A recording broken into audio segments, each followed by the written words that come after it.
Bonjour la famille, comment allez-vous?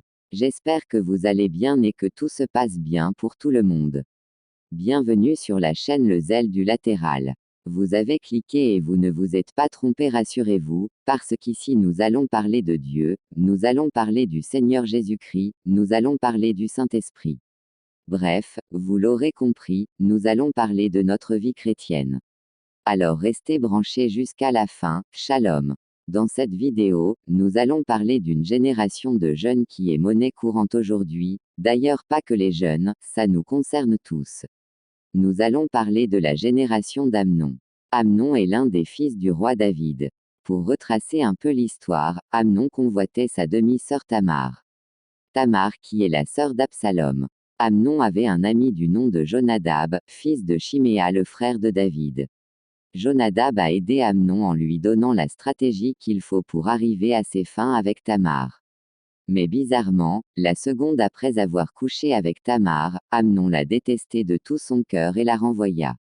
Alors Tamar alla pleurer dans les bras de son frère Absalom. Révolté, il a tué Amnon pour venger sa sœur. Aujourd'hui, bon nombre d'entre nous sommes de la génération d'Amnon. Nous donnons très souvent comme raison que l'humain est toujours attiré par l'interdit. Le diable a réussi à guider nos yeux vers là où il ne faut pas regarder, il a guidé nos cœurs vers ce qui nous est prohibé. Et pour s'assurer de réussir son entreprise de destruction, il nous a entourés des personnes qui lui servent de relais en nous donnant des mauvais conseils. Posons-nous la question de savoir qui dirige nos passions aujourd'hui. Le diable a réussi à corrompre notre corps et l'a orienté vers ce qui peut causer notre mort. Notre corps est un collaborateur du diable. Et comme Amnon, c'est après le forfait que nous réalisons notre déchéance, mais il est déjà trop tard. Soyons vigilants, seul le Saint-Esprit peut nous aider à maîtriser nos passions.